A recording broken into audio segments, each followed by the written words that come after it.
Donasi dakwah multimedia Nidau Salam. Berikan donasi terbaik Anda untuk dakwah dan pendidikan Islam.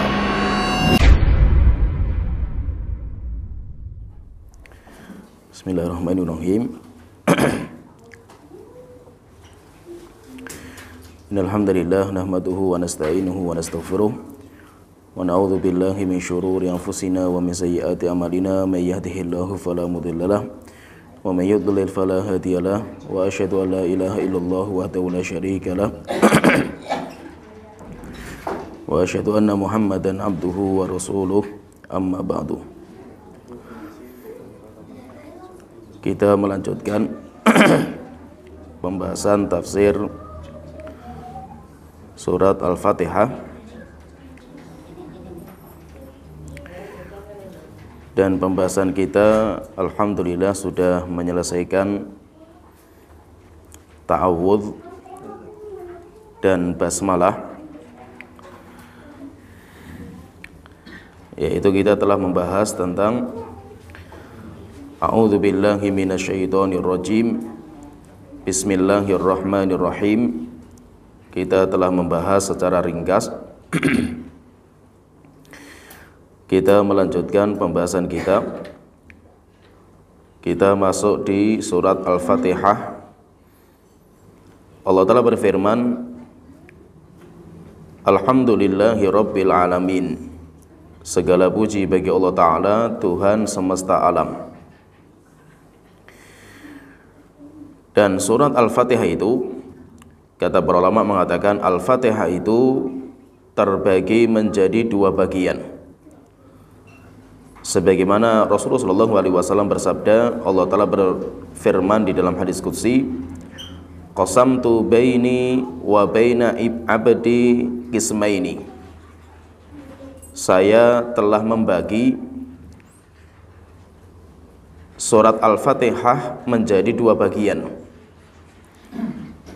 Setengahnya itu untukku, yaitu untuk Allah Ta'ala, dan setengahnya itu untuk hambaku. Jadi ada dalam surat Al-Fatihah itu, setengahnya itu adalah haknya Allah Ta'ala. Kemudian di surat Al-Fatihah itu setengahnya miliknya hamba, haknya hamba. Para ulama mengatakan siapa seorang hamba yang menunaikan haknya Allah, maka nanti Allah akan memberikan haknya. Yaitu surat Al-Fatihah itu terbagi menjadi dua. Haknya Allah itu dari Alhamdulillahirabbil alamin sampai Iyyaka na'budu wa iyyaka nasta'in. Itu semuanya haknya Allah Ta'ala.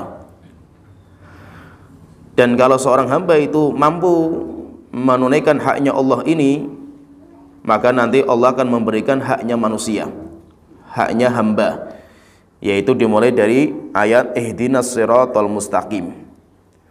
Ihdinas siratal mustaqim itu haknya kita. Siapa yang mampu menunaikan haknya Allah Ta'ala, maka nanti Allah akan memberikan haknya hamba itu dengan diberikan petunjuk jalan yang lurus. Kemudian kita masuk di ayat yang pertama atau ayat yang kedua. Bagi ulama yang mengatakan basmalah itu masuk di dalam awal surat Al-Fatihah, sebagaimana telah kita jelaskan pertemuan sebelumnya. Para ulama berbeda pendapat tentang basmalah, bismillahirrahmanirrahim, apakah itu awal surat Al-Fatihah atau bukan. Ada yang mengatakan itu awal surat Al-Fatihah, sehingga ketika sholat wajib dibaca bismillahirrahmanirrahim. Dan sebagian ulama mengatakan dan wajib dikeraskan. Ada juga yang mengatakan itu termasuk Al-Fatihah tapi membacanya pelan-pelan, yaitu tidak dikeraskan. Ada juga ulama yang mengatakan bahwa basmalah itu tidak termasuk surat Al-Fatihah, sehingga tidak dibaca baik secara jahriyah maupun sirriyah. Itu pendapatnya Imam Malik. Kita masuk di ayat pertama atau ayat yang kedua. Allah Ta'ala berfirman, Alhamdulillahi Rabbil Alamin. Segala puji bagi Allah, Tuhan semesta alam. Alhamdu, kalimat alhamdu itu sering diartikan di bahasa kita itu pujian.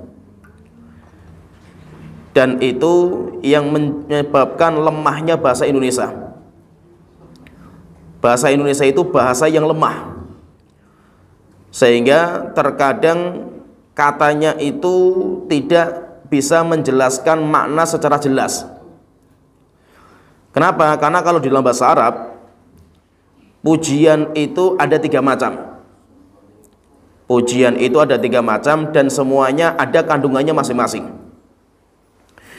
Pujian itu ada namanya alhamdu, itu pujian. Ada namanya al-madhu, itu juga pujian di bahasa Indonesia. Ada namanya asyukru, bersyukur, itu juga namanya pujian.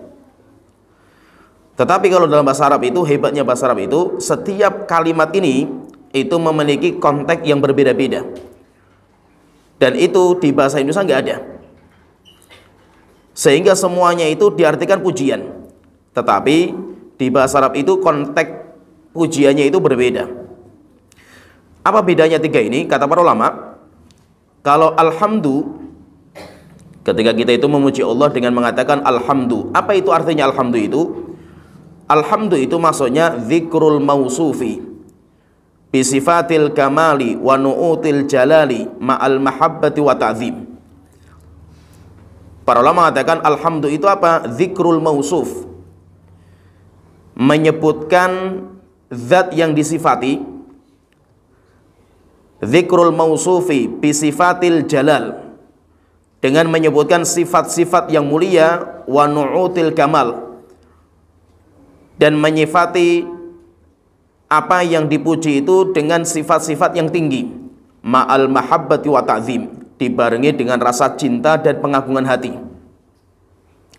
Intinya kalau kalimat alhamdu, kalau kita mengatakan alhamdu itu, walaupun di bahasa kita itu artinya pujian, tetapi alhamdu itu bukan hanya pujian.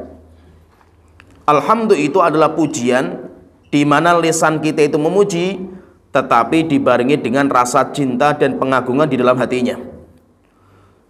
Itu namanya alhamdu. Sedangkan asyukru, syukur itu juga artinya pujian. Kalau syukur itu, kata para ulama mengatakan syukur itu apa?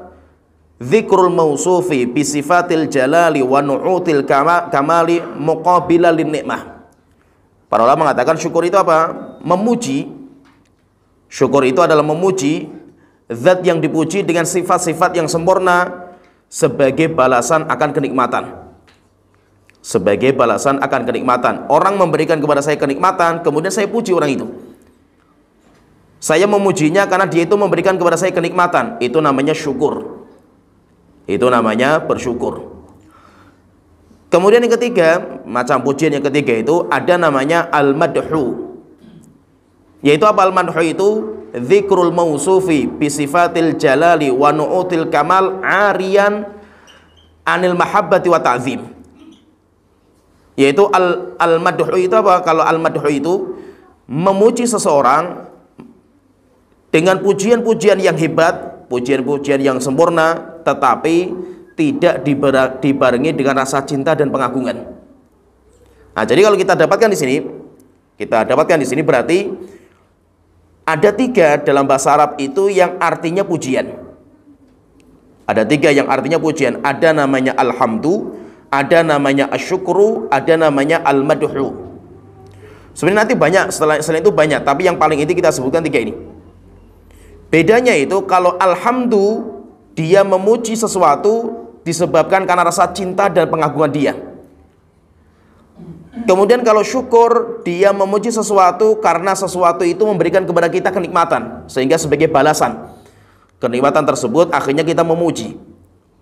Kemudian yang ketiga, al-madhu, seseorang memuji tidak dibarengi dengan rasa cinta dan pengagungan, yaitu sekedar memuji saja. Nah, di sini yang Allah sebutkan untuk pujian terhadap dirinya itu Allah Ta'ala mengatakan alhamdulillah. Alhamdu, berarti kalau kita itu memuji Allah dengan alhamdu, berarti harus dibarengi dengan rasa cinta dan pengagungan dalam hati, sehingga hati kita itu benar-benar mencintai dan benar-benar mengagungkan Allah Ta'ala, sehingga muncul pengagungan dalam lisan kita itu memuji Allah. Kenapa? Karena dasarnya itu karena hati kita sangat mencintai Allah dan hati kita itu sangat mengagungkan Allah Ta'ala, sehingga nanti muncul dinamakan dengan alhamdu. Walaupun di bahasa kita itu diartikan dengan puji, segala puji, yaitu kalimat puji. Puji itu terlalu umum dan itu lemahnya bahasa Indonesia. Di bahasa Indonesia nggak ada, yaitu macam-macam seperti ini itu nggak ada. Seperti di bahasa Arab itu cinta, di dalam bahasa Arab itu cinta itu ada 10 tingkatan. Ada 10 tingkatan sesuai dengan kadar cintanya. Dan setiap tingkatan itu ada nama sendiri-sendiri. Yang paling tinggi itu namanya khullah. Sehingga ada namanya Khalilur Rahman, Khalil. Yaitu Khalil itu apa? Cintanya sudah mendarah daging sampai takhallal. Takhallal itu kalau kayak yaitu khol itu yang sudah terfermentasi, yaitu sudah menyatu dalam diri.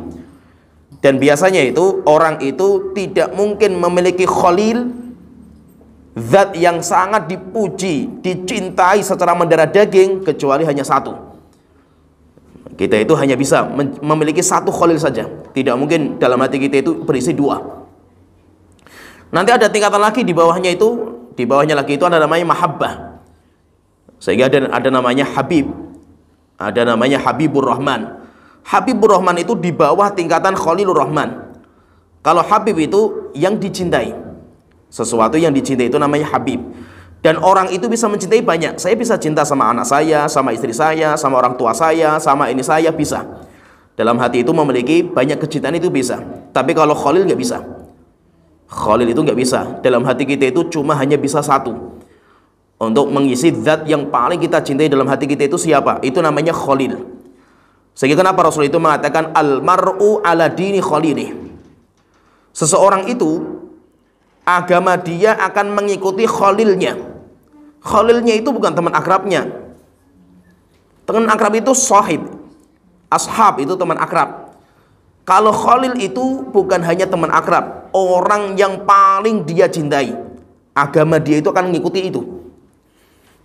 Karena bahasa kita itu, bahasanya itu nggak terlalu jelas, akhirnya sering kita artikan almar'u ala dini khalilih, seseorang itu agamanya mengikuti teman akrabnya. Padahal khalil itu bukan teman akrab. Teman akrab itu sahib. Kalau teman biasa itu namanya ikhwan. Itu kandungan hebatnya bahasa Arab. Jadi intinya di sini, intinya kalau kita membaca alhamdu, segala puji, yang dimaksud dengan pujian itu apa? Pujian yang keluar dari lisan disebabkan karena cinta dan pengagungan kita kepada zat yang kita puji. Itu dinamakan dengan alhamdu. Kemudian alhamdu itu kalau di bahasa kita diterjemahkan dengan segala puji. Diterjemahkan dengan segala puji. Kalimat segalanya itu dari mana dapatnya? Sehingga muncul dalam terjemahan Indonesia itu segala puji. Kecuali kalau seandainya misalkan kita mengatakan kullul hamdi, kul semua, segala. Tapi di sini itu tidak ada lafadz kul. Allah hanya mengatakan alhamdu. Tapi kenapa kok bisa muncul kalimat segala? Dan itu hebatnya bahasa Arab. Bahasa Arab itu tidak terlalu boros kata. Sehingga ketika Allah mengatakan alhamdu, namanya al ini, alif lam itu kata para ulama istighraqiyah. Al yang mencakup semua bagian dari pujian. Sehingga karena al itu, alhamdu, alnya itu namanya istighraqiyah, maka akhirnya muncul terjemahan segala. Segala puji. Segala itu munculnya dari kalimat al, namanya al istighraqiyah. Nah, jadi kalimat al akhirnya diambil kalimat segala. Ya, al itu segala. Hamdu pujian, segala puji. Segala pujian. Tapi pujian di sini bukan hanya sekedar memuji, tetapi pujian yang dibarengi dengan rasa cinta dan pengagungan. Alhamdulillahi rabbil alamin. Segala puji bagi Allah Rabbil alamin, Tuhan semesta alam. Alhamdulillahi, alhamdulillah, segala puji ini sudah kita bahas. Lillahi. Sekarang lillah itu artinya apa? Lillah, untuk Allah. Allah itu apa artinya? Allah itu artinya apa, sehingga nanti itu bisa kita fahami itu artinya ini apa sih gitu. Jadi itulah hebatnya bahasa Arab. Maka itu sering saya sebutkan bahwa tidak akan bisa kita itu memahami Al-Quran dengan pemahaman yang begitu dalam kalau kita itu tidak memahami bahasa Arab. Kenapa? Karena hebatnya Al-Quran itu di bahasa Arabnya. Hebatnya itu di situ. Sehingga ketika bangsa Arab, orang-orang Arab zaman dulu itu, mereka sangat bangga dengan bahasa. Kelebihan orang Arab itu bahasanya indah sekali, bahasa mereka itu. Sampai akhirnya mereka itu nanti ada perlombaan syair-syair terbaik. Nanti syair yang terbaik itu nanti yang menang itu dinamakan dengan mu'allaqat. Yaitu mu'allaqat itu syair-syair yang layak untuk ditempel di Ka'bah. Bahasa-bahasa yang luar biasa indahnya itu. Maka ketika Al-Quran itu diturunkan di Arab, dan orang Arab itu mereka sangat menguasai bahasa Arabnya itu, dan indah sekali bahasa Arab. Akhirnya kehebatan Al-Quran itu di bahasa Arabnya. Sampai orang-orang Arab itu, karena mereka itu ahli bahasa, karena Al-Quran diturunkan dengan bahasanya mereka. Pernah suatu ketika itu orang-orang kafir Quraisy, tokoh-tokoh kabilah itu berkumpul di tempat rapat, biasanya Darun Nadwah, itu tempat rapatnya mereka. Berkumpul untuk merumuskan bagaimana cara supaya manusia itu nggak masuk Islam. Akhirnya mereka itu pengen membuat sebuah penamaan lah itu. Jadi Muhammad itu mau digelari apa? Akhirnya mereka rapat itu. Ada yang mengatakan, gimana kalau seandainya kita sepakati Muhammad itu kita juluki sebagai tukang syair. Ada yang mengatakan enggak, jangan.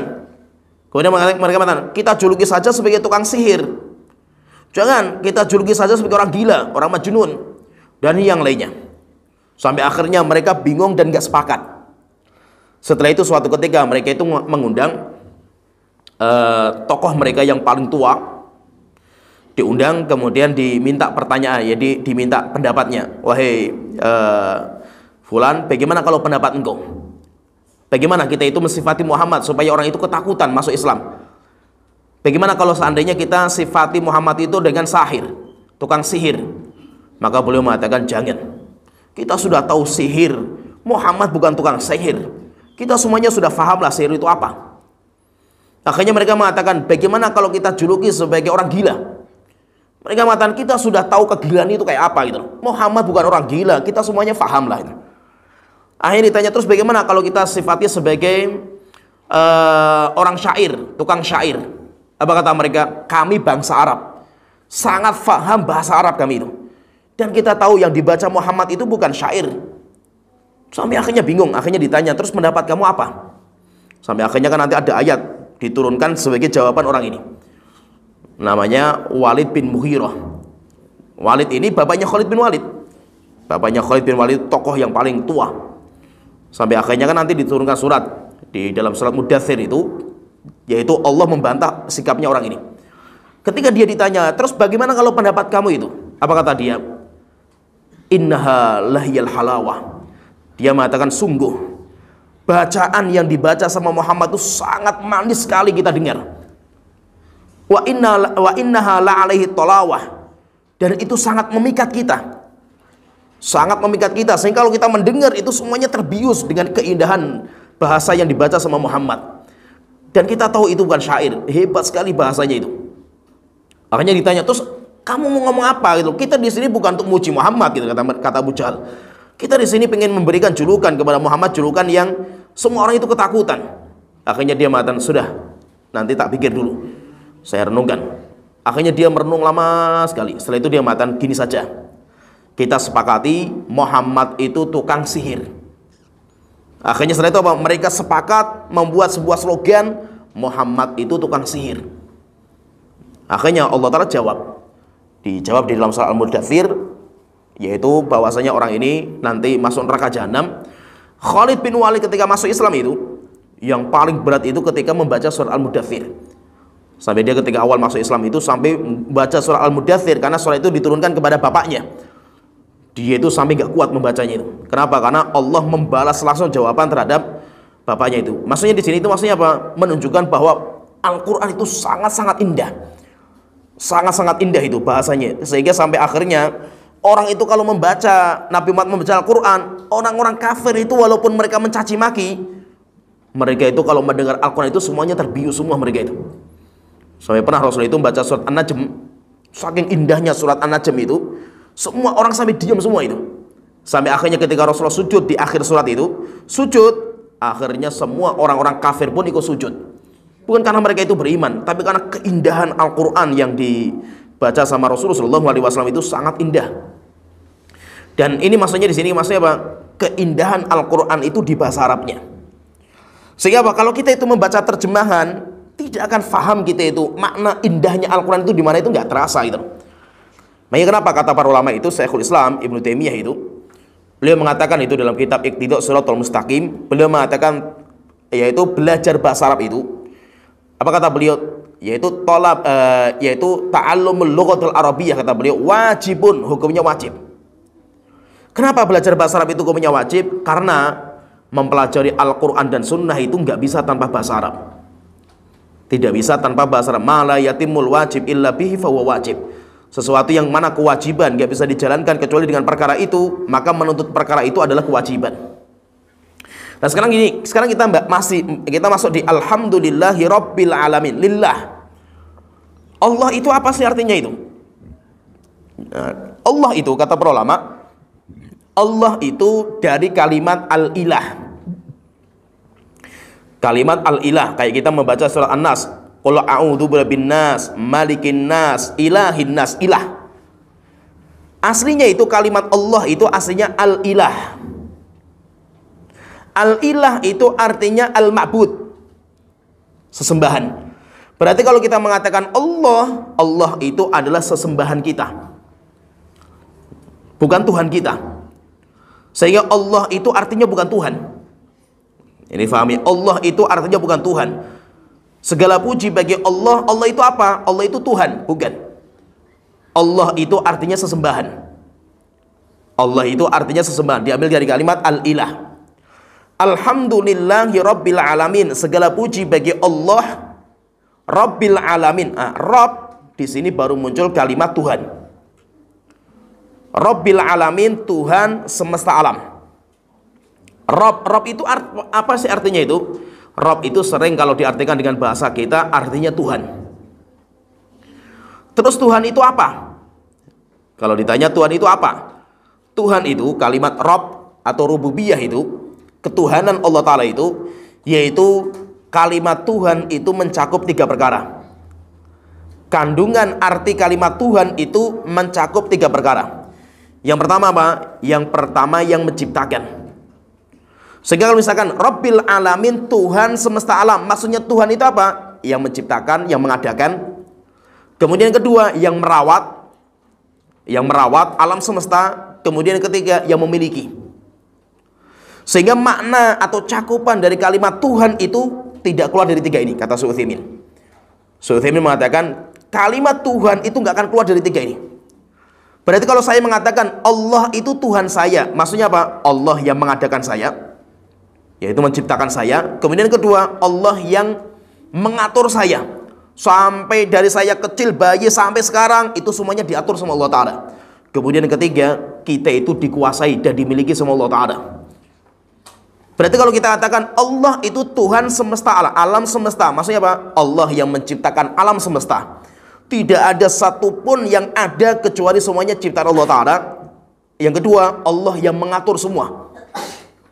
Baik yang besar maupun yang kecil, semuanya diatur sama Allah Ta'ala. Kemudian yang ketiga, semuanya dimiliki dan dikuasai sama Allah Ta'ala. Sehingga kita semuanya tunduk sama peraturan Allah Ta'ala, tidak ada yang keluar sama sekali. Nah, sehingga itu yang dinamakan dengan kalimat Rabb. Alhamdulillahi rabbil alamin. Kalimat Rabb atau nama Rabb itu bisa dipakai untuk selain Allah Ta'ala. Artinya pemilik. Kalau dalam bahasa Arab itu bisa Rabb itu diartikan pemilik. Seperti misalkan kalau pas Abroha datang ke Mekah pengen menghancurkan Ka'bah, itu kan pertama kali kan dia itu ketemu sama Abdul Muthalib, kakeknya Rasulullah. Kemudian onta-ontanya Abdul Muthalib itu dirampas sama Abroha. Yaitu supaya maksudnya itu Abdul Muthalib itu marah. Ditunggu sampai intinya Abroha itu pengen ketemu sama tokohnya orang kafir Quraisy itu siapa? Karena Abdul Muthalib itu. Tiba-tiba Abdul Muthalib itu datang. Kemudian mengatakan, "Wahai Abroha, mana unta saya?" Hanya ditanya, "Kok kamu kesini mikir unta kamu? Padahal kami di sini itu datang ingin menghancurkan tempat ibadah kamu itu, yaitu Ka'bah." Akhirnya apa kata dia itu? Kata Abdul Muthalib, dia mengatakan, "Ana Rabbul Jamal." Wahai Abroha, saya itu Rob. Saya itu Rabbul Jamal. Saya itu pemilik unta. Unta itu milik saya. Sedangkan Ka'bah laha Rabbun. Sedangkan Ka'bah itu punya Tuhan, punya pemilik sendiri. Bukan saya miliki. Sehingga biarkan Tuhan saya menjaga, bukan saya menjaga. Ya. Ka'bah itu yang menjaga Allah, Tuhan saya, bukan saya. Karena saya bukan pemilik Ka'bah. Akhirnya setelah itu apa? Ontanya dikasih kepada Abdul Muthalib. Setelah itu Abdul Muthalib pergi, kemudian lari ke sebuah bukit. Karena semuanya ketakutan, orang Arab semuanya ketakutan. Bahwasanya nanti Allah akan murka kepada mereka itu. Yaitu pasukan gajah. Akhirnya benar, dihancurkan dengan burung ababil. Maka itu, kenapa? Ketika Saudi Arabia itu rajanya itu tidak dinamakan dengan Malik Haramain. Kan di Saudi itu kan kerajaan sistemnya. Raja namanya Raja Salman kan itu. Raja Salman. Tapi kalau sudah bicara tentang Mekah dan Madinah, beliau tidak berani mengatakan saya itu rajanya Mekah dan Madinah.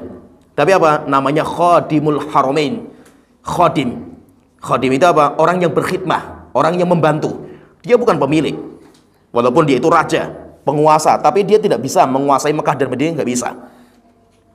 Nah, jadi kalimat Rob itu kalimat Tuhan. Tuhan itu apa? Artinya Tuhan itu yang mengadakan, menciptakan, kemudian kedua yang mengatur, kemudian ketiga yang memiliki. Sehingga kalau kita meyakini Allah sebagai Tuhan kita, berarti Allah yang menciptakan kita. Kemudian kedua, Allah yang mengatur diri kita. Sehingga sejak kita itu bayi sampai makan apa, kita minum apa, sampai kita sampai sebesar ini, itu semuanya diatur, yaitu dirawat sama Allah Ta'ala. Kemudian ketiga, kita itu di bawah kekuasaan Allah Ta'ala.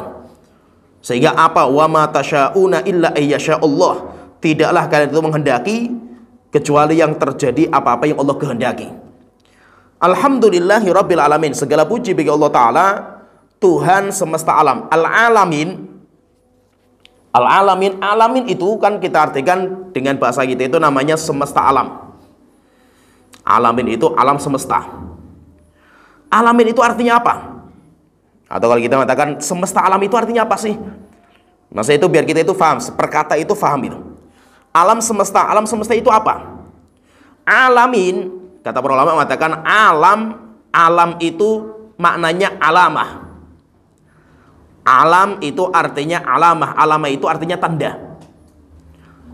Alamah itu artinya tanda. Maka kalau kita jalan, kita di jalan ya, kita pengen mengetahui petunjuk arah. Ini mau ke kanan atau ke kiri itu. Kita lihat penunjuk jalan itu. Oh, ke kanan ke sana, ke kiri ke sana. Penunjuk jalan itu namanya alam. Penunjuk jalan itu namanya alam. Yaitu alamah, tanda penunjuk jalan. Kata para ulama, alam semesta itu diambil dari bahasa itu. Dan biasanya itu bahasa Arab itu nggak akan jauh dengan bahasa aslinya, yaitu bahasa Arab itu maknanya tidak akan jauh dari arti bahasanya. Nanti dari arti bahasa itu nggak akan jauh dari itu. Alam semesta itu diambil dari kalimat alamah. Diambil dari kalimat alamah. Apa itu alamah? Alamah itu tanda. Kenapa kok alam semesta itu diambil dari kalimat tanda? Karena alam semesta itu yang menunjukkan akan tandanya Tuhan yang menciptakan. Sehingga apa? Sehingga saya itu alam. Karena saya itu makhluk. Jadi makhluk alamnya makhluk itu namanya alam semesta. Jadi kalau ditanya alam semesta itu apa sih? Alam semesta itu alamnya makhluk. Kenapa kok makhluk itu dinamakan alam semesta? Karena makhluk itu yang menandakan, yang menunjukkan adanya sang pencipta. Kalau ada makhluk, berarti ada kholik.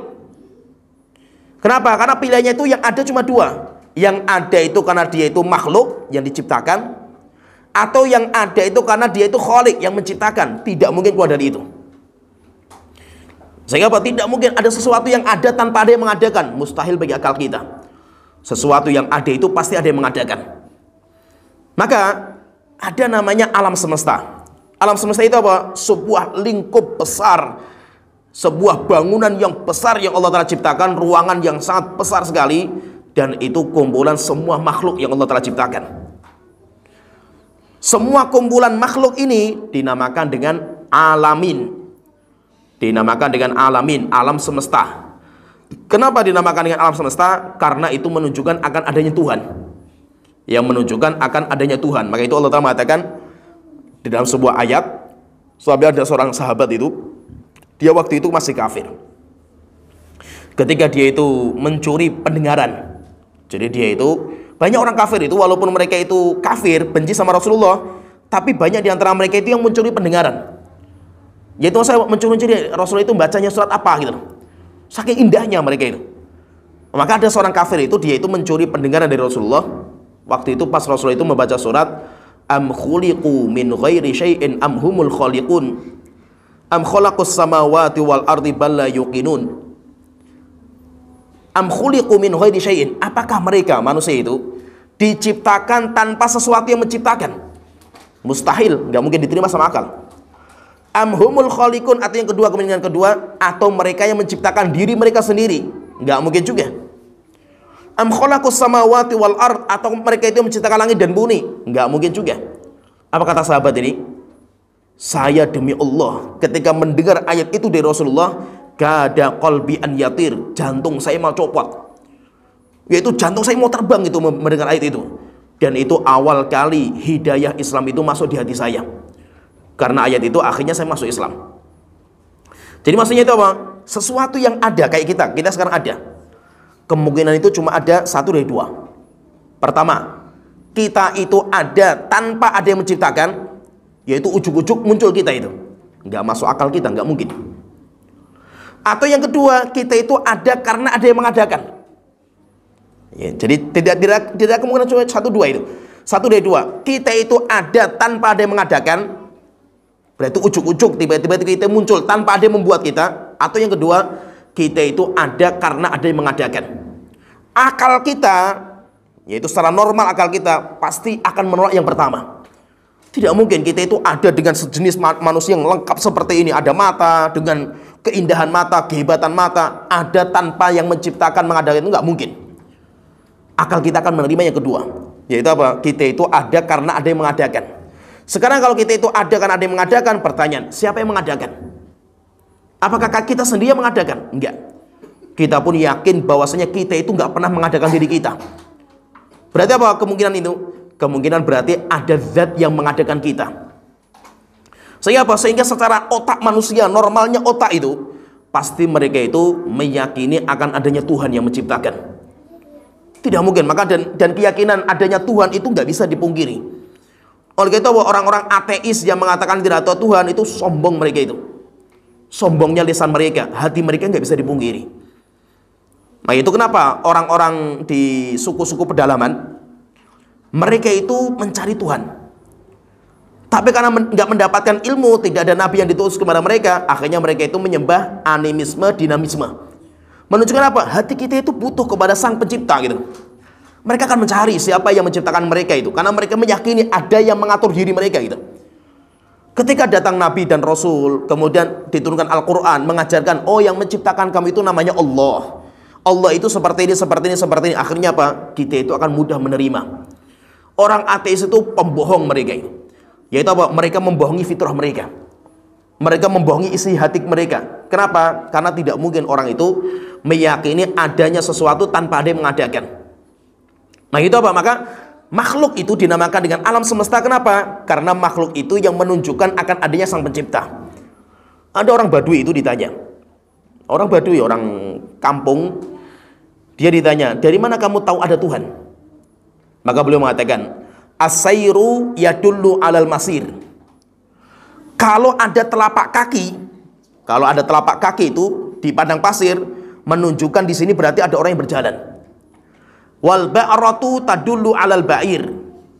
Dan adanya kotoran onta di sebuah jalan menunjukkan berarti pernah ada onta yang jalan di sini. Kemudian dia mengatakan, dan langit-langit yang sangat indah sebesar itu, bumi yang sangat luas seperti ini, itu semuanya menunjukkan akan adanya zat yang menciptakan. Tidak mungkin adanya ujuk-ujuk, itu nggak mungkin gitu. Dan kita kan dibohongi, selama ini kan kita sekolah itu dibohongi sama orang-orang ateis yang mengatakan bahwasanya alam semesta itu terwujud karena teori-teori mereka, ujuk-ujuk semua itu. Katanya teori karena apa, panas sama dingin itu bersatu, tiba-tiba meledak, jeder jadi matahari, jeder nanti jadi bumi itu. Tiba-tiba apa, nanti ada makhluk yang terwujudkan ujuk-ujuk. Selain itu dari kera itu terwujud manusia secara ujuk-ujuk itu, nggak mungkin gitu. Kita dari kecil udah dicekoki itu. Kita sekolah dari dulu itu kan pernah dicekoki bahwasanya apa, manusia itu dari kera, atau dinamakan dengan teori Darwin. Mereka nggak percaya tentang Tuhan sama sekali. Kalau kita enggak, kita meyakini bahwasanya ada zat yang mengatur kita. Oleh itu pernah suatu ketika itu Imam Abu Hanifah itu orang yang sangat cerdas. Saking cerdasnya dia itu kalau diskusi sama orang, itu kalau kita baca banyak biografinya beliau itu, semua mesti diam, nggak ada yang berani melawan beliau, nggak ada yang bisa mematahkan. Suatu ketika itu, beliau itu pernah diajak debat sama orang-orang ateis yang tidak percaya sama Tuhan. Kemudian disepakati tempat lokasi perdebatan. Jadi ada tempat, kemudian waktunya jam berapa, sepakati. Orang-orang sudah pada datang, demikian juga orang ateis sudah datang, siap untuk diskusi. Imam Abu Hanifah itu dia itu terlambat, sengaja terlambat. Ditunggu lama sekali sama mereka, nggak datang-datang. Setelah itu ketika datang, akhirnya ditanya sama mereka, "Wahai Abu Hanifah, kenapa kamu terlambat?" gitu. "Kita sudah datang dari awal, kamu nggak datang-datang. Kenapa kamu terlambat seperti ini itu?" Akhirnya dia mengatakan, "Saya terlambat karena saya itu melihat ada sebuah pohon. Dia itu menebang dirinya sendiri menjadi kapal. Kemudian dia berjalan sendiri sampai ke lautan. Kemudian itu ngangkat barang-barang sendiri, kemudian dibawa barang-barang itu sampai ke ujung. Setelah itu dia turunkan barang-barang itu sendiri." Apa kata orang-orang ateis ini? "Wahai Abu Hanifah, orang gila kamu itu. Mana ada kapal yang dari pohon nembang diri sendiri menjadi kapal, kemudian ngangkat barang sendiri, nggak mungkin gitu." Apa kata Imam Abu Hanifah? Kalau cuma sekedar satu pohon menebang diri sendiri menjadi kapal itu mustahil bagi akal kita, apalagi langit dan bumi yang sebesar ini gitu. Mustahil bagi akal kita kalau seandainya langit dan bumi yang sangat rapi dan indah seperti ini terwujud secara tiba-tiba tanpa ada yang mengadakan. Akhirnya apa? Langsung orang-orang ateis diam. Setelah itu mereka masuk Islam. Sehingga maksudnya intinya di sini fahami bahwa alhamdulillahi rabbil alamin. Rabb itu Tuhan, Tuhan itu maksudnya menciptakan, yang mengatur, merawat, kemudian yang menguasai. Alamin, alamin itu alam semesta. Siapa itu alamin itu? Alamin itu segala sesuatu selain Allah Ta'ala. Segala sesuatu selain Allah, maka itu namanya alam semesta. Dan segala sesuatu selain Allah itu pasti makhluk. Tidak mungkin kholik dan tidak mungkin bukan makhluk, bukan kholik, nggak mungkin. Ya paham ya? Berarti segala sesuatu selain Allah itu namanya alam semesta. Maka kalau ditanya itu, alam semesta itu apa sih? Kita katakan alam semesta itu makhluk. Dan makhluk itu segala sesuatu selain Allah Ta'ala. Karena yang ada cuma kholik atau makhluk, nggak mungkin yang ketiga. Kenapa kok makhluk itu dinamakan alam semesta? Karena makhluk itu yang menunjukkan akan adanya Tuhan. Ketika ada makhluk berarti apa? Ada yang menciptakan. Ada yang menciptakan, nah itu dinamakan dengan alam semesta. Alam semesta ini berarti kalau alam semesta itu saya itu alam semesta. Jasad saya itu alam semesta. Perbuatan saya alam semesta. Sholatnya saya alam semesta. Ketika ada orang berbuat dosa dan maksiat, ada orang minum khamar, ada orang berzina, khamarnya dia, zinanya dia, itu juga alam semesta. Sehingga segala sesuatu yang ada dan dia itu bukan khalik, berarti dia itu makhluk. Dia itu makhluk. Kalau dia makhluk berarti dia itu masuk ke sebuah ruangan yang sangat besar sekali yang Allah Ta'ala ciptakan, dinamakan dengan ruangan alam semesta. Nah, ruangan alam semesta ini ruangan yang sangat-sangat besar sekali Allah Ta'ala ciptakan. Itu nanti ada atapnya. Jadi atap. Jadi di atas atap itu sudah nggak ada. Tidak ada namanya makhluk, yang ada cuma Allah Ta'ala. Atapnya alam semesta itu namanya Arsy, singgasana Allah Ta'ala. Jadi kalau kita lihat itu gambaran alam semesta itu, ini sedikit saya gambarkan ya, gambaran alam semesta yang luar biasa besarnya itu. Jadi Allah itu menciptakan makhluk yang Allah ciptakan itu semuanya dikumpulkan dalam sebuah ruangan. Dalam sebuah ruangan, dan Allah itu di atasnya. Allah itu di atas ruangan itu. Dan semuanya diatur semuanya sama Allah Ta'ala. Dan Allah itu semuanya dekat sama ruangan itu. Yaitu dekatnya itu apa? Secara ilmu. Walaupun Allah di atas, tapi Allah itu dekat sama kita semua. Nah, ruangan ini paling atas dinamakan dengan sakful alam. Atapnya alam semesta. Di atas itu sudah nggak ada. Atapnya alam semesta itu namanya arsh, singgasana Allah Ta'ala, tempat bersemayamnya Allah Ta'ala. Itu namanya arsh. Dan arsh ini besarnya luar biasa besarnya itu. Nggak bisa terbayangkan besarnya itu. Arsh itu nanti ada tiangnya. Ada tiangnya. Kayak arsh itu kayak singgasana raja. Raja itu kalau punya singgasana itu ada tiang-tiangnya penyangga itu. Karena arsh itu singgasana raja itu biasanya tinggi. Nah, arshnya Allah itu juga ada tiang penyangganya. Wa yahmilu arsya rabbika fawqahum yawma idzin tsamaniyah. Dan setiap tiang yang menyangga arsy itu, setiap tiangnya itu ada malaikat yang mengangkat. Berarti tiang penyangga arsy itu diangkat sama malaikat. Jadi ngambangnya itu di bawah malaikat, yaitu malaikat itu yang menyangganya. Berapa jumlahnya malaikat? Jumlahnya 8. Jumlahnya 8 malaikat. Dan malaikat ini, malaikat yang menyangga arsy ini dinamakan dengan hamalatul arsy. Allah tersebutkan alladzina yahmilunal arsya wa man haulahu. Dan malaikat-malaikat yang menyangga singgasana Allah, itu malaikat namanya hamalatul arsy. Malaikat hamalatul arsy itu malaikat terbesar di jagat raya yang Allah telah ciptakan. Sampai Rasulullah SAW itu beliau mengatakan, udzinali an uhadditsakum bihamalatul arsy. Saya diizinkan oleh Allah Ta'ala untuk mengabarkan kepada kalian bagaimana besarnya malaikat penyangga singgasana. Beliau mengatakan baina syahmati udhunihi ila atiqihi. Beliau mengatakan jarak antara telinga malaikat sampai pundaknya malaikat takhtafuhu tayr thamanu mi'ati sanah. Kalau burung terbang enggak pernah berhenti, maka membutuhkan waktu 800 tahun. 800 tahun itu baru sampai telinga dan pundak. Berarti kalau punya pesawat jet terbang nggak pernah berhenti selama 800 tahun, itu baru sampai antara pundak dan telinganya malaikat. Di antara hamalatul arsy ini, malaikat hamalatul arsy itu, di antara mereka itu yang 8 itu, di antaranya adalah malaikat Israfil. Malaikat Israfil itu satu dari 8 malaikat penyangga arsy itu. Dan saking besarnya malaikat Israfil itu kan meniup sangkakala itu. Sangkakala itu diameternya itu sebesar langit dan bumi. Diameternya. Dan sekarang malaikat Israfil itu sudah menaruh trompetnya itu di mulutnya. Menaruh di mulutnya dan matanya itu melihat ke atas. Melihat kepada Allah Ta'ala, tinggal nunggu Allah mengisyaratkan tiup, ditiup. Ditiup nanti hancur alam semesta. Jadi ada namanya singgasana Allah. Singgasana Allah itu di bawahnya ada tiang, kemudian ada malaikat yang menyangga, kemudian di depannya itu ada kursi. Ada namanya ayat kursi, wasi'a kursiyyuhus samawati wal ardu. Kursi Allah seluas langit-langit dan bumi. Kursi itu apa? Kursi itu tempat injakan kaki Allah Ta'ala. Kursi itu tempat injakan kaki Allah Ta'ala. Besarnya sebesar langit-langit dan bumi. Antara kursi dengan arsy, perbandingannya itu antara kursi dengan arsy, bagikan uang logam ditaruh di nampan. Ada nampan, kemudian kita masukkan uang logam di nampan itu.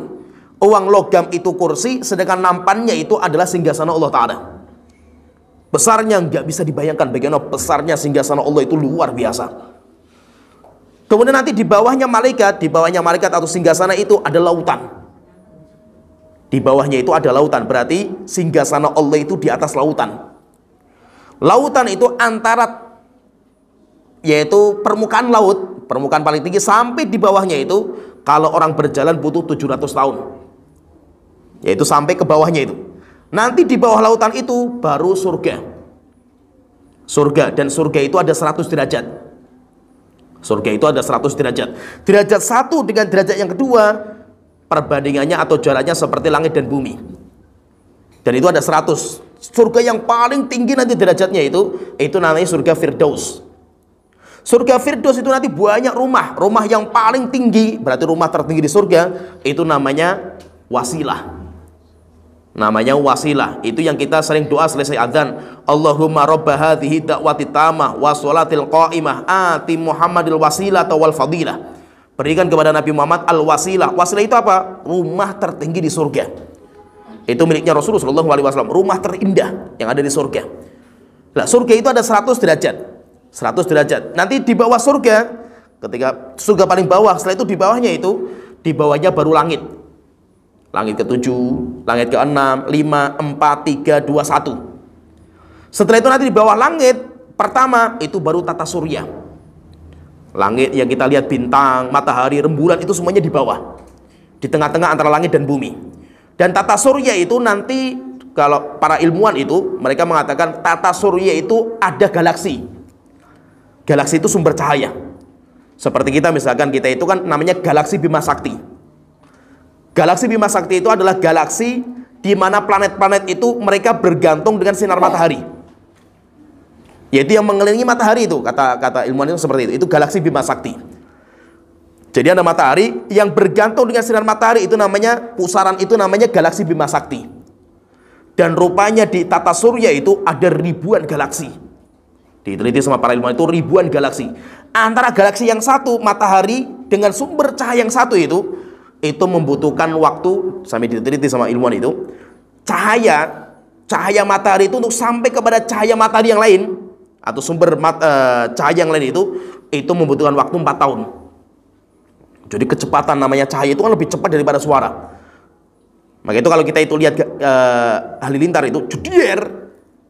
Ya, kalau lihat kita halilintar itu kan yang pertama kali sampai ke kita itu kan cahayanya itu. Kilatnya itu. Setelah itu baru datang suara jedier kan itu. Berarti menunjukkan apa? Cahaya itu lebih cepat daripada suara. Dan gerakannya itu 0,000 detik itu. Itu antara galaksi satu dengan galaksi yang lain itu membutuhkan 4 tahun baru sampai itu. Berarti apa? Jaraknya luar biasa besarnya tata surya itu. Itu ada ribuan galaksi. Ada ribuan galaksi. Setelah itu baru di bawahnya itu baru bumi. Nah itu kalau kita melihat dengan mata kita, ada matahari, ada rembulan, ada bintang, itu belum sampai ke langit. Belum sampai ke langit. Sampai akhirnya para ulama itu pernah membahas, bisa nggak manusia itu sampai ke rembulan? Mungkin nggak sampai ke rembulan? Maka para ulama mengatakan mungkin. Kenapa? Karena rembulan itu belum sampai ke langit. Kalau sampai ke langit nggak mungkin. Kenapa? Nabi Muhammad saja ketika Isra Mi'raj nggak sembarangan masuk langit. Kan Isra Mi'raj sama malaikat Jibril, sampai ke langit diketuk pintunya sama malaikat Jibril, ditanya, "Man anta? Siapa kamu?" Jibril mengatakan, "Saya Jibril." Ditanya lagi, "Kamu bersama siapa?"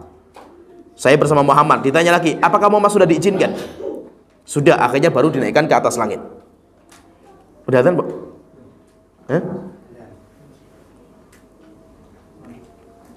Udah, azan dulu aja. Nanti lanjut setelah azan sedikit. Ya, kita sambung sedikit.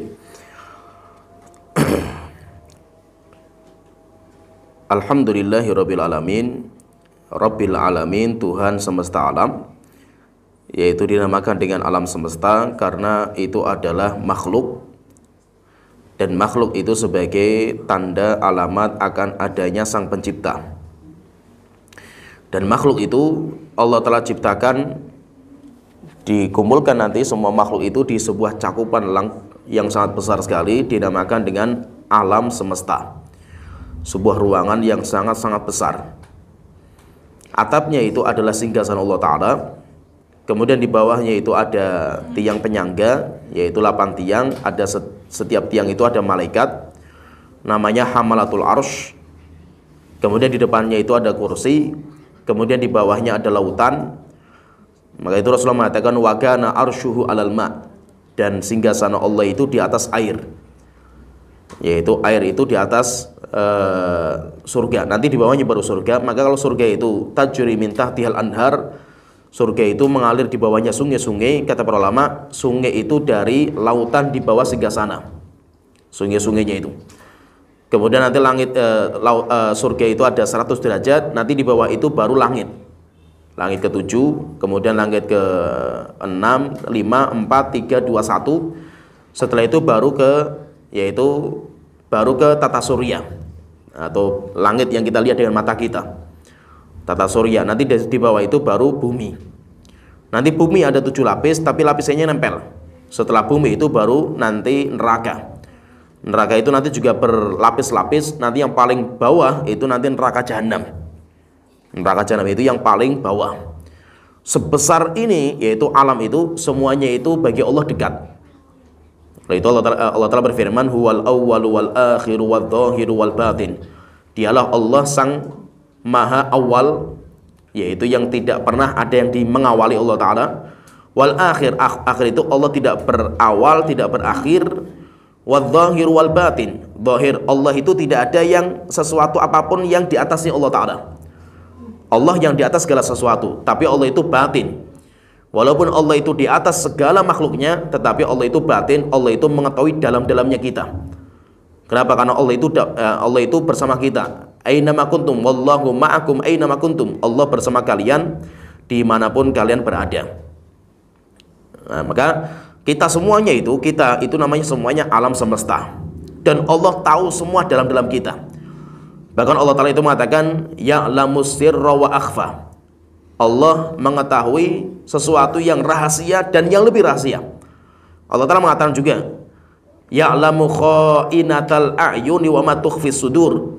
Allah mengetahui lirikan mata. Walaupun orang itu ngelirik, yang dilirik nggak tahu, Allah itu tahu. Ya'lamu kha'inatal a'yuni wa ma tukhfis sudur. Dan Allah juga mengetahui apa yang disimpan dalam hati. Kita punya unek-unek, kita belum ngomong unek-unek kita itu, Allah sudah tahu. Bahkan Allah mengatakan ya'lamu sirra wa akhfa. Allah tahu yang sir itu yang rahasia, unek-unek hati tadi, yang belum kita lontarkan, Allah tahu. Wa akhfa, dan yang lebih rahasia, yaitu apa? Sesuatu yang belum terbetikkan dalam pikiran kita. Kita itu belum terbetik, belum ada unek-unek di hati kita, Allah sudah tahu bahwasanya nanti kita akan muncul unek-unek seperti itu. Sehingga walaupun Allah itu di atas alam semesta, tetapi Allah itu dekat bersama kita dimanapun kita itu berada. Oleh itu intinya di sini kita satu ayat yang kita pelajari ini, alhamdulillahirabbil alamin. Kita ulang lagi sedikit biar tergambar. Alhamdu itu artinya segala puji. Segala itu dari kalimat al, namanya al istighraqiyah. Puji itu dari alhamdu. Tapi puji yang merupakan alhamdu, itu kata para ulama, muncul pujian itu karena cinta dan pengagungan dalam hati. Kalau dia cuma sekedar memuji tanpa mencintai dan tanpa mengagungkan, itu namanya al-madhu. Mungkin nggak seperti itu, mungkin. Banyak di antara kita itu muji seseorang padahal dia nggak cinta itu. Datang seorang raja, datang presiden, datang wali kota, datang gubernur, kita muji dia, masya Allah itu. Padahal hati kita itu benci sama dia. Nah, pujian yang kosong, yaitu cuma pujian poresan lesan tanpa diberi rasa cinta dan pengagungan, itu namanya al-madhu. Sedangkan pujian yang muncul karena rasa cinta kita dan pengagungan kita, itu dinamakan dengan alhamdu.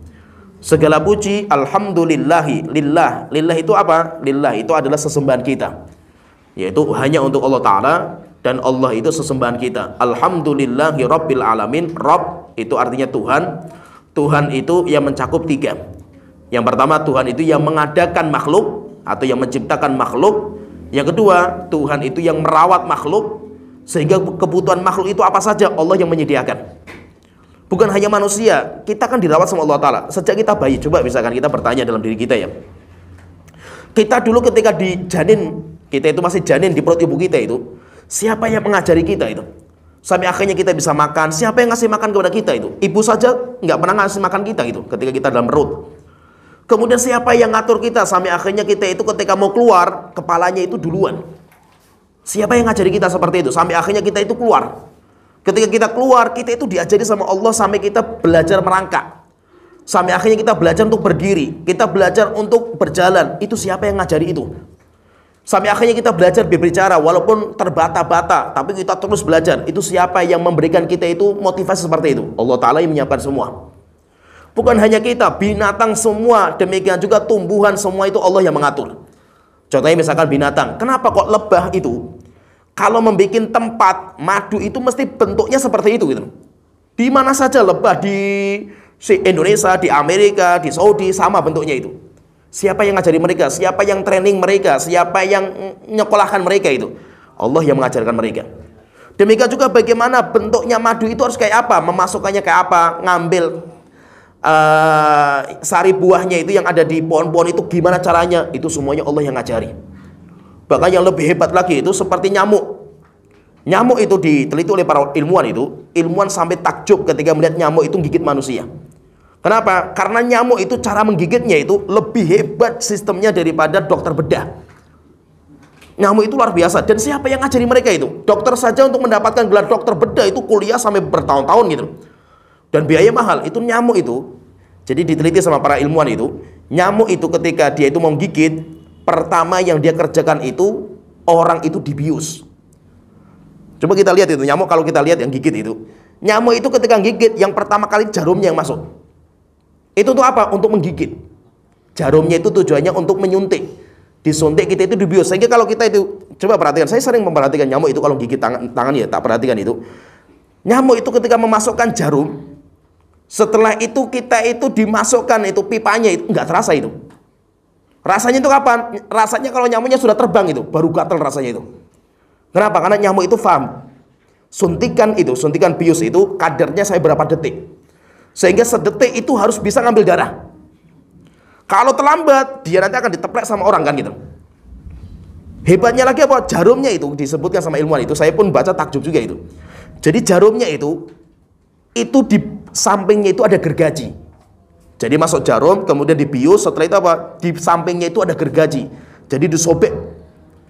Yaitu kulit kita ini disobek sama nyamuk. Kita nggak terasa. Kenapa nggak terasa? Karena dibius itu. Setelah disobek, baru pipanya itu masuk. Coba perhatikanlah nyamuk itu kalau gigit. Kan jarumnya dulu, setelah itu pipanya itu yang hitam-hitam itu. Mulutnya itu pipanya masuk. Setelah masuk disedot darah itu. Setelah disedot banyak, setelah itu dia terbang. Ketika terbang baru terasa gatal sekali kita itu. Dan siapa yang ngajari seperti itu? Mesti sistemnya seperti itu nyamuk itu. Allah yang mengajari. Maka itu apa? Allah itu yang menciptakan makhluk dan Allah yang mengatur kita semua. Semua kebutuhan kita sampai kita itu sempurna itu semuanya Allah siapkan.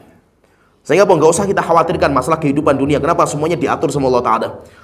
Kemudian yang ketiga, cakupan Tuhan itu adalah Allah itu yang menguasai diri kita. Sehingga kita itu semuanya tunduk patuh di bawah kekuasaan Allah Ta'ala. Alhamdulillahi Rabbil Alamin. Tuhan semesta alam, alam semesta itu adalah segala sesuatu selain Allah Ta'ala. Yaitu semuanya itu adalah makhluk ciptaan Allah Ta'ala. Dinamakan dengan alam semesta karena dia itu yang menunjukkan akan adanya Tuhan.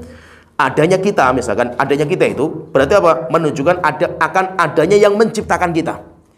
Yaitu apa? Adanya Allah Ta'ala. Kenapa? Karena kita itu ada, bukan ujuk-ujuk kita itu. Tapi kita itu ada karena ada yang menciptakan kita, memprogram kita itu ada. Yaitu siapa? Yaitu Allah Ta'ala. Ya, sampai di sini pembahasan kita. Alhamdulillah kita sudah selesai satu ayat. Nanti insya Allah pertemuan berikutnya kita masuk di ayat berikutnya. Alhamdulillahirabbil alamin arrahmanir rahim. Nanti kita akan masuk di pembahasan arrahmanir rahim. Itu kita bahas pelan-pelan. Masih biar kita itu membaca apalagi Al-Fatihah. Karena Al-Fatihah itu kita semuanya hampir setiap hari membaca minimal 17 kali itu. Sehingga kita harus paham sekali itu. Alhamdulillahirabbil alamin itu apa sih maksudnya itu? Ar-Rahmanir Rahim, Maliki Yaumiddin itu maksudnya apa? Maka kita bahasnya pelan-pelan. Supaya kita itu maksudnya itu minimal kalau kita lagi sholat membaca Al-Fatihah itu kita itu bisa mencerna maksudnya apa, ayat itu maksudnya apa sih itu ya, sehingga kita itu bisa mengagungkan Allah Ta'ala dan bisa khusyuk dalam sholat kita. Kenapa? Karena kita itu faham maknanya. Ya, sampai di sini pembahasan kita mudah-mudahan bisa bermanfaat. Wa akhiru da'wana alhamdulillahirabbil alamin. Sallallahu alaihi Muhammad wa ala alihi wa sahbihi ajmain.